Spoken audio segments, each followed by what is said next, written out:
Welcome to the Sagebrush Trail. Stories of the West, from the frontier to the Yukon. I'm Mardell, reading The Virginian by Owen Wister.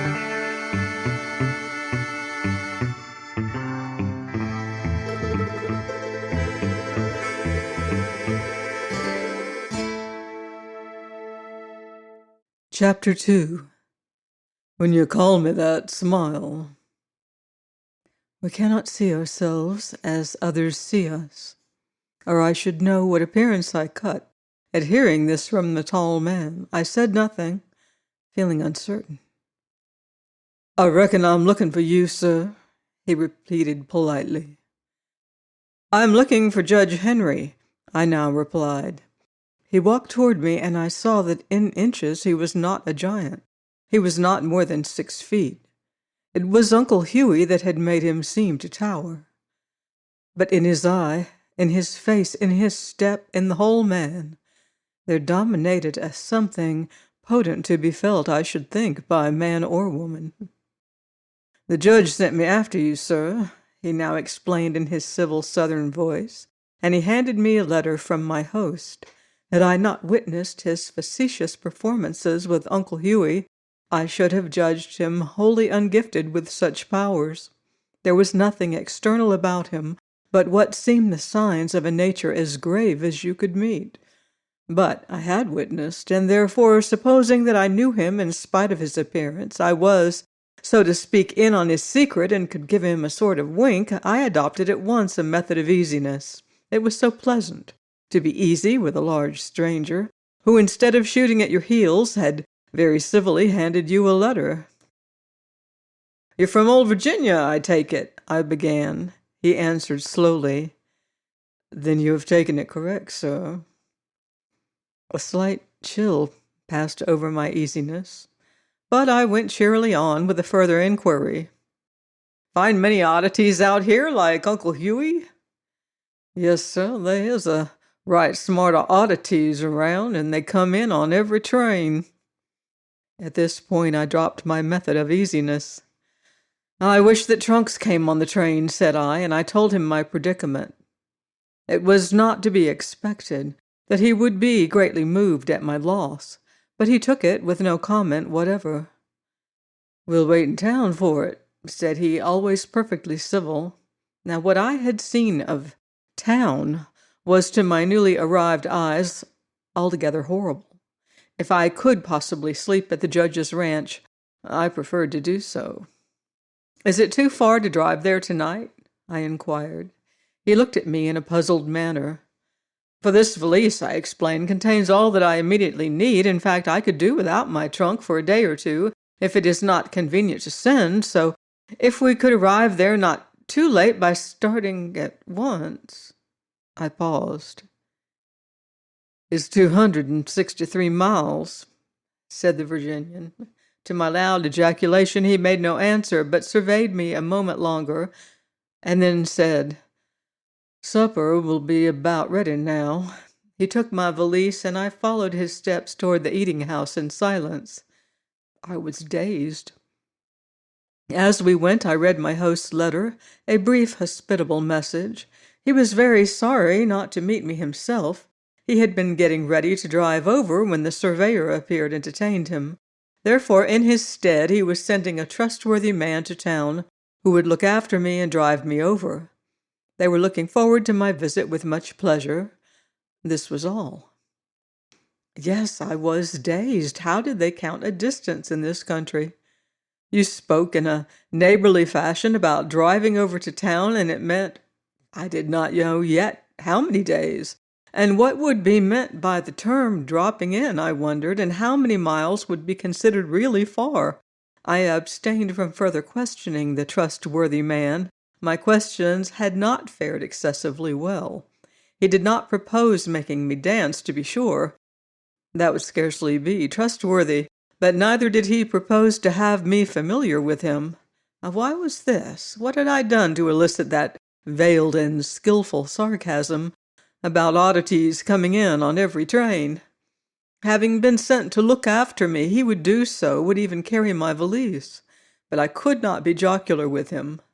This handsome, ungrammatical son of the soil had set between us the bar of his cold and perfect civility. No polished person could have done it better. What was the matter? I looked at him, and suddenly it came to me.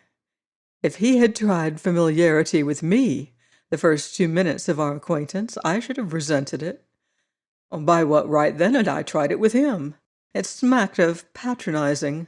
On this occasion he had come off the better gentleman of the two. Here in flesh and blood was a truth which I had long believed in words, but never met before. The creature we call a gentleman lies deep in the hearts of thousands that are born without chance to master the outward graces of the type. Between the station and the eating-house I did a deal of straight thinking, but my thoughts were destined presently to be drowned in amazement at the rare personage into whose society fate had thrown me.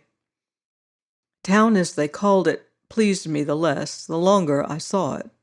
But until our language stretches itself and takes in a new word of closer fit, town will have to do for the name of such a place as was Medicine Bow. I have seen and slept in many like it since. Scattered wide, they littered the frontier from the Columbia to the Rio Grande. From the Missouri to the Sierras, they lay stark dotted over a planet of treeless dust, like soiled packs of cards. Each was similar to the next, as one old 5-spot of clubs resembles another. Houses, empty bottles, and garbage, they were forever of the same shapeless pattern. More forlorn they were than stale bones. They seemed to have been strewn there by the wind, and to be waiting till the wind should come again and blow them away. Yet serene above their foulness swam a pure and quiet light, such as the east never sees. They might be bathing in the air of creation's first morning. Beneath sun and stars their days and nights were immaculate and wonderful. Medicine Bow was my first, and I took its dimensions, 29 buildings in all, 1 coal chute, 1 water tank, the station, 1 store, 2 eating houses, 1 billiard hall, 2 tool houses, 1 feed stable, and 12 others that for no reason and another I shall not name. Yet this wretched husk of squalor spent thought upon appearances. Many houses in it wore a false front, to seem as if they were 2 stories high. There they stood, rearing their pitiful masquerade amid a fringe of old tin cans, while at their very doors began a world of crystal light, a land without end, a space across which Noah and Adam might come straight from Genesis. Into that space went wandering a road over a hill and down out of sight, and up again, smaller in the distance, and down once more, and up once more, straining the eyes, and so away. Then I heard a fellow greet my Virginian. He came rollicking out of a door and made a pass with his hand at the Virginian's hat. The Southerner dodged it, and I saw once more the tiger undulation of body, and knew my escort was he of the rope and the corral. "Hi, Steve," he said to the rollicking man, and in his tone I heard instantly old friendship speaking. With Steve he would take and give familiarity. Steve looked at me and looked away, and that was all. But it was enough. In no company had I ever felt so much an outsider, yet I liked the company and wished that it would like me. "Just come to town?" inquired Steve of the Virginian. "Been here since noon, been waiting for the train." "Going out tonight?" "I reckon I'll pull out tomorrow." "Bed's all took," said Steve. This was for my benefit. "Dear me," said I. "But I guess one of them drummers will let you double up with him." Steve was enjoying himself, I think. He had his saddle and blankets, and beds were nothing to him. "Drummers, are they?" asked the Virginian. "2 Jews handling cigars, 1 American with consumption killer, and a Dutchman with jewelry." The Virginian set down my valise and seemed to meditate. "I did want a bed tonight," he murmured gently. "Well," Steve suggested, "the American looks like he washed the oftenest." "That's of no consequence to me," observed the Southerner. Guess it'll be when you see 'em. Oh, I'm meaning something different. I want a bed to myself. Then you'll have to build one. Bet ya I'll have the Dutchman's. Take a man that won't scare. I bet you drinks. You can't have the Americans. Go ya, said the Virginian. I'll have his bed without any fuss. Drinks for the crowd.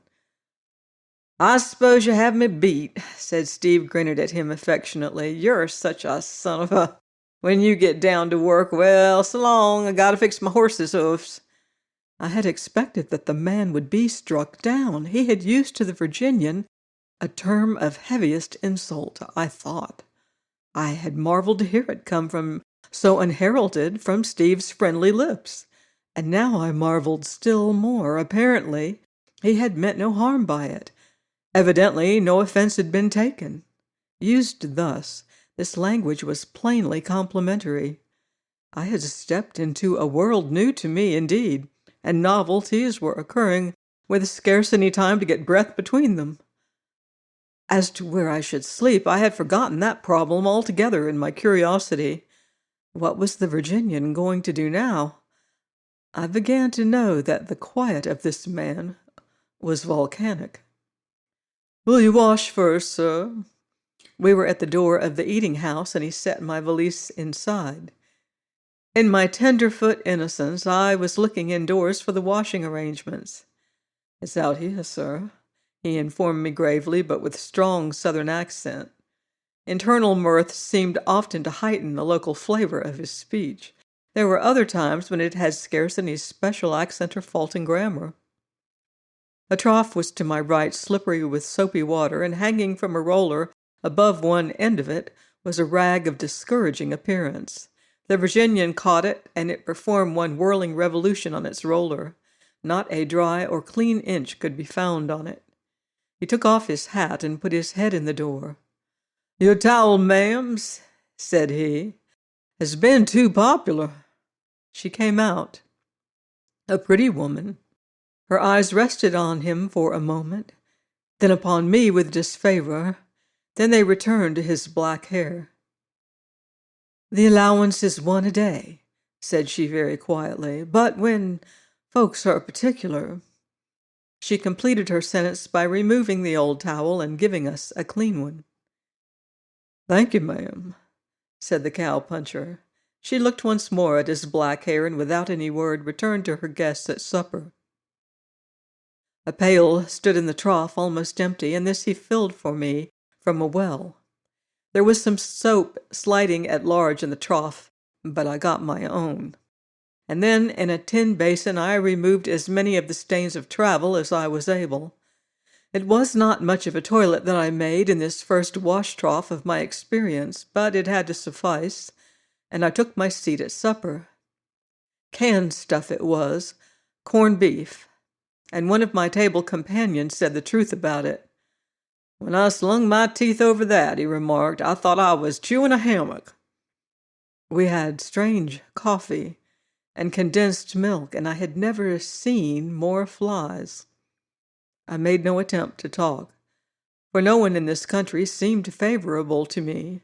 By reason of something, my clothes, my hat, my pronunciation, whatever it might be, I possessed the secret of estranging people at sight. Yet I was doing better than I knew. My strict silence and attention to the corned beef made me, in the eyes of the cowboys at table, compare well with the over-talkative commercial travelers. The Virginian's entrance produced a slight silence. He had done wonders with the wash trough, and he had somehow brushed his clothes. With all the roughness of his dress, he was now the neatest of us. He nodded to some of the other cowboys and began his meal in quiet. But silence is not the native element of the drummer. An average fish can go a longer time out of water than this breed can live without talking.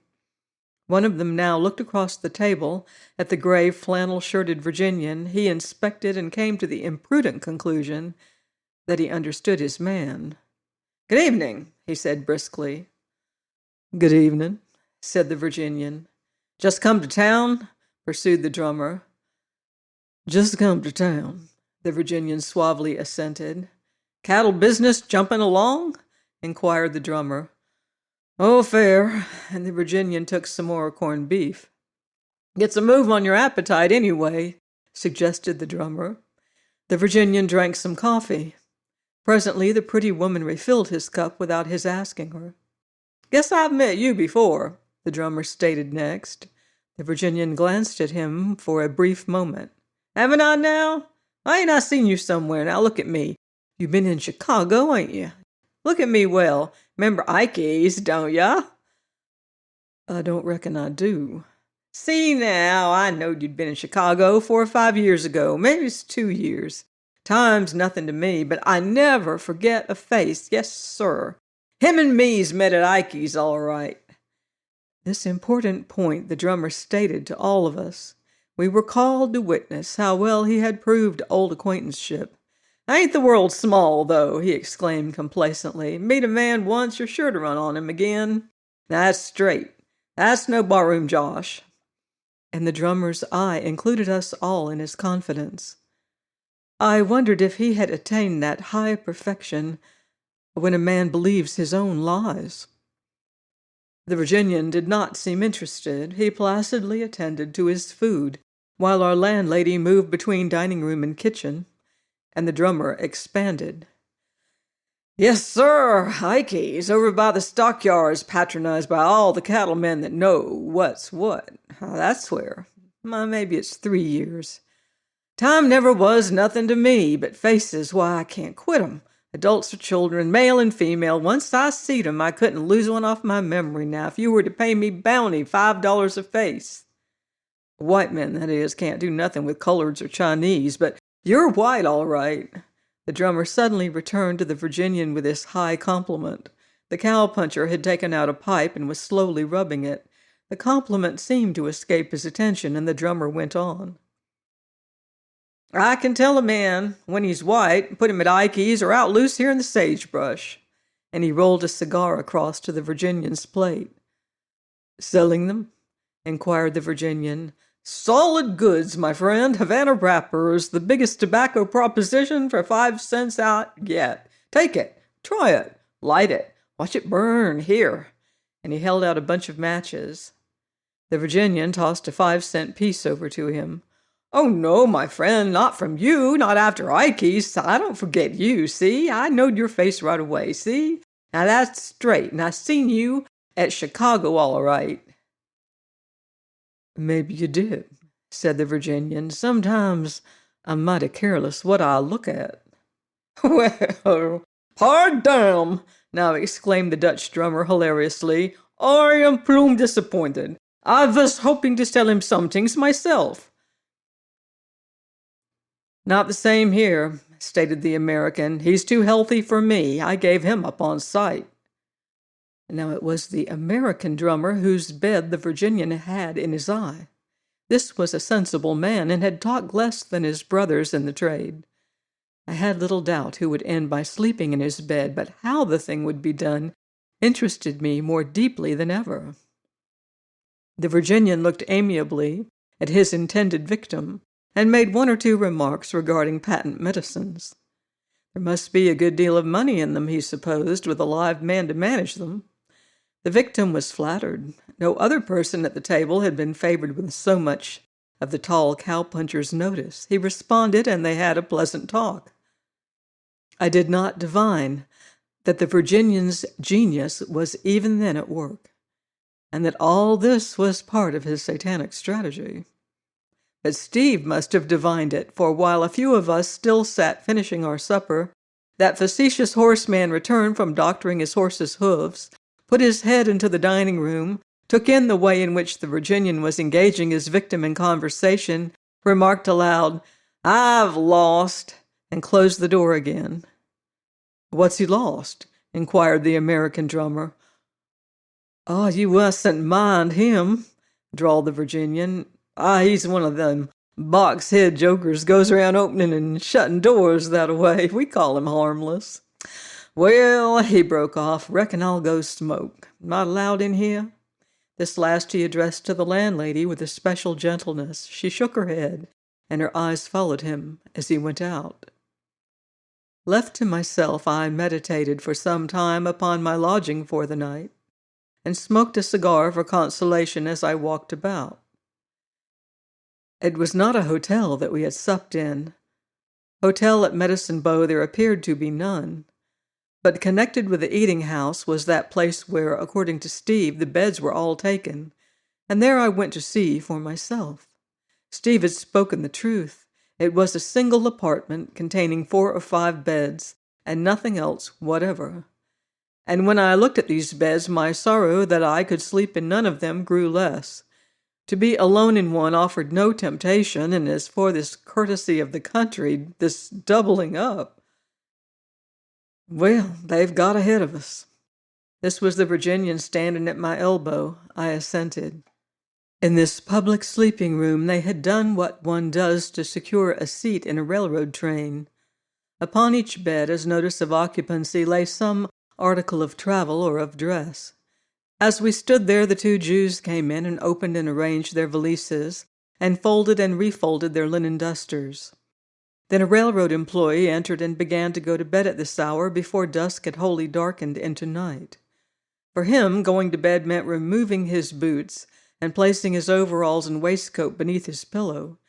He had no coat. His work began at 3 in the morning, and even as we still talked, he began to snore. "The man that keeps the store is a friend of mine," said the Virginian, "and you can be pretty near comfortable on his counter. Got any blankets?" I had no blankets. "Looking for a bed?" inquired the American drummer, now arriving. "Yes, he's looking for a bed," answered the voice of Steve behind him. "Seems a waste of time," observed the Virginian. He looked thoughtfully from one bed to another. "I didn't know I'd have to lay over here. Well, I've sat up before." "This one's mine," said the drummer, sitting down on it. "Half's plenty enough room for me." "You're certainly mighty kind," said the cowpuncher, "but I'd not think of disconveniencing you." "That's nothing. The other half's yours. Turn in right now if you feel like it." "No, I don't reckon I'll turn in right now. Better keep your bed to yourself." "See here," urged the drummer, "if I take you, I'm safe from drawing some party I might not care so much about. This here sleeping proposition is a lottery." "Well," said the Virginian, and his hesitation was truly masterly, "if you put it that way—" "I do put it that way. Why, you're clean. You've had a shave right now. You turn in when you feel inclined, old man. I ain't retiring just yet." The drummer had struck a slightly false note in these last remarks. He should not have said "old man." Until this I had thought him merely an amiable person who wished to do a favor. But "old man" came in wrong. It had a hateful taint of his profession. The being too soon with everybody, the celluloid good fellowship that passes for ivory with 9 in 10 of the city crowd. But not so with the sons of the sagebrush. They live nearer nature, and they know better. But the Virginian blandly accepted old man from his victim. He had a game to play. "Well, I certainly thank you," he said. "After a while I'll take advantage of your kind offer." I was surprised. Possession being 9 points of the law, it seemed his very chance to entrench himself in the bed. But the cow-puncher had planned a campaign needing no entrenchments. Moreover, going to bed before 9 o'clock upon the first evening in many weeks that a town's resources were open to you would be a dull proceeding. Our entire company, drummer and all, now walked over to the store, and here my sleeping arrangements were made easily. The store was the cleanest place and the best in Medicine Bow, and would have been a good store anywhere, offering a multitude of things for sale, and kept by a very civil proprietor. He bade me make myself at home, and placed both of his counters at my disposal. Upon the grocery side there stood a cheese too large and strong to sleep near comfortably, and I therefore chose the dry goods side. Here thick quilts were unrolled for me to make it soft, and no condition was placed upon me further than that I should remove my boots, because the quilts were new and clean and for sale. So now my rest was assured. Not an anxiety remained in my thoughts. These therefore turned themselves wholly to the other man's bed, and how he was going to lose it. I think that Steve was more curious even than myself. Time was on the wing, his bet must be decided and the drinks enjoyed. He stood against the grocery counter, contemplating the Virginian, but it was to me that he spoke. The Virginian, however, listened to every word. "Your first visit to the country?" I told him yes. "How do you like it?" I expected to like it very much. "Well, how does the climate strike you?" I thought the climate was fine. Makes a man thirsty, though." This was the subcurrent which the Virginian plainly looked for, but he, like Steve, addressed himself to me. "Yes," he put in, "thirsty while a man's soft yet. You'll harden." "I guess you'll find it a drier country than you were given to expect," said Steve. "If your habits have been frequent that way," said the Virginian. "There's parts of Wyoming," pursued Steve, "where you'll go for hours and hours before you'll see a drop of wetness." "And if you keep thinking about it," said the Virginian, "it'll seem like days and days." Steve at this stroke gave up and clapped him on the shoulder with a joyous chuckle. "You old son of a," he cried affectionately. "Drinks'll do now," said the Virginian. "My treat, Steve, but I reckon your suspense will have to linger a while yet." Thus they dropped into direct talk from that speech of the fourth dimension where they had been using me for their telephone. "Any kyards going tonight?" inquired the Virginian. "Stud and draw," Steve told him. "Strangers playing." "I think I'd like to get into game for a while," said the Southerner. "Strangers, you say?" And then before quitting the store, he made his toilet for this little hand at poker. It was a simple preparation. He took his pistol from its holster, examined it, then shoved it between his overalls and his shirt in front, and pulled his waistcoat over it. He might have been combing his hair for all the attention anyone paid to this, except myself. Then the two friends went out, and I bethought me of that epithet which Steve again had used to the Virginian as he clapped him on the shoulder. Clearly, this wild country spoke a language other than mine. The word here was a term of endearment. Such was my conclusion. The drummers had finished their dealings with the proprietor, and they were gossiping together in a knot by the door. As the Virginian passed out, "See you later, old man." This was the American drummer accosting his prospective bedfellow. "Oh, yes," returned the bedfellow, and was gone. The American drummer winked triumphantly at his brethren. "He's all right," he observed, jerking a thumb after the Virginian. "He's easy. You got to know him to work him, that's all." "And what is your point?" inquired the German drummer.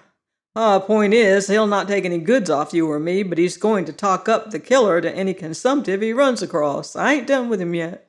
Say," he now addressed the proprietor, "what's her name?" "Whose name?" "Woman runs the eating house." "Glenn, Mrs. Glenn. Ain't she new?" "Been settled here about a month. Husband's a freight conductor." "Thought I'd not seen her before. She's a good looker." Yeah, kind of good looks I'd sooner see in another man's wife than mine." "So that's the gate, is it?" Well, it don't seem to be. She come here with that reputation, but there's been general disappointment." "Then she ain't lacked suitors any?" "Lacked? Are you acquainted with cowboys? And she disappointed 'em. Maybe she likes her husband." Well, how are you to tell about them silent kind?" "Talking of conductors," began the drummer, and we listened to his anecdote. It was successful with his audience, but when he launched fluently upon a second, I strolled out. There was not enough wit in this narrator to relieve his indecency, and I felt shame at having been surprised into laughing with him. I left that company growing confidential over their leering stories, and I sought the saloon. It was very quiet and orderly, beer and quart bottles at $1 I had never met before, but saving its price, I found no complaint to make of it. Through folding doors I passed from the bar proper with its bottles and elk head back to the hall with its various tables. I saw a man sliding cards from a case, and across the table from him another man laying counters down. Nearby was a second dealer pulling cards from the bottom of a pack, and opposite him a solemn old rustic piling and changing coins upon the cards which lay already exposed. But now I heard a voice that drew my eyes to the far corner of the room. "Why didn't you stay in Arizona?" Harmless-looking words as I write them down here. Yet at the sound of them I noticed the eyes of the others directed to that corner. What answer was given to them I did not hear, nor did I see who spoke. Then came another remark. "Well, Arizona's no place for amateurs." This time the two card dealers that I stood near began to give a part of their attention to the group that sat in the corner. There was in me a desire to leave this room. So far my hours at Medicine Bow had seemed to glide beneath a sunshine of merriment, of easy-going jocularity. This was suddenly gone, like the wind changing to north in the middle of a warm day. But I stayed, being ashamed to go. 5 or 6 players sat over in the corner at round table, where counters were piled. Their eyes were close upon their cards, and one seemed to be dealing a card at a time to each, with pauses and betting between. Steve was there and the Virginian. The others were new faces. "No place for amateurs," repeated the voice, and now I saw that it was the dealer's, and there was in his countenance the same ugliness that his words conveyed. "Who's that talking?" said one of the men near me in a low voice. "Trampas." "What's he?" "Cowpuncher, bronco buster, tin horn, most anything." "Well, who's he talking at?" "Think it's the black-headed guy he's talking at." "Well, that ain't supposed to be safe, is it?" "I guess we're all going to find out in a few minutes." "Been trouble between 'em?" "They've not met before. Trampas don't enjoy losing to a stranger." "Fellas from Arizona, you say?" "No, Virginia. He's recently back from having a look at Arizona. Went down there last year for a change. Works for the Sunk Creek outfit." And then the dealer lowered his voice still further and said something in the other man's ear, causing him to grin, after which both of them looked at me. There had been silence over in the corner, but now the man Trampas spoke again. "And 10," said he, sliding out some chips from before him.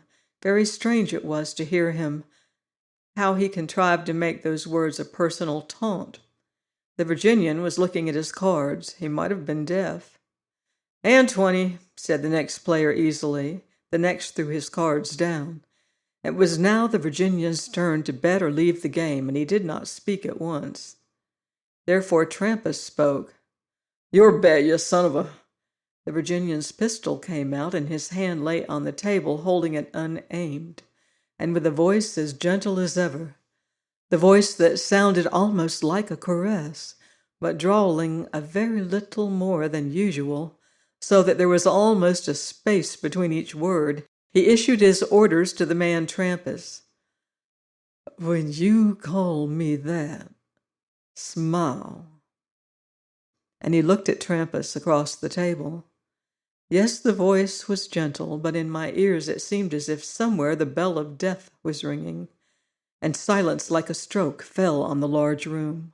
All men present, as if by some magnetic current, had become aware of this crisis.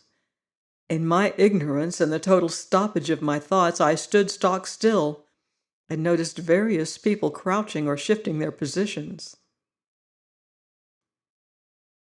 "Sit quiet," said the dealer scornfully to the man near me. "Can't you see he don't want to push trouble? He's handed Trampas the choice to back down or draw a steal." Then with equal suddenness and ease, the room came out of its strangeness. Voices and cards, the click of chips, the puff of tobacco, glasses lifted to drink. This level of smooth relaxation hinted no more plainly of what lay beneath than does the surface tell the depth of the sea. For Trampas had made his choice, and that choice was not to draw his steel. If it was knowledge that he sought, he had found it, and no mistake. We heard no further reference to what he had been pleased to style amateurs. In no company would the black-headed man who had visited Arizona be rated a novice at the cool art of self-preservation. One doubt remained. What kind of a man was Trampas? A public back-down is an unfinished thing, for some natures at least. I looked at his face and thought it sullen, but tricky rather than courageous. Something had been added to my knowledge also. Once again I had heard applied to the Virginian that epithet which Steve so freely used, but the same words, identical to the letter. This time they had produced a pistol. When you call me that, smile. So I perceived a new example of the old truth, that the letter means nothing until the spirit gives it life. Please join me next week on the Sagebrush Trail for more Western adventure in the Virginian by Owen Wister.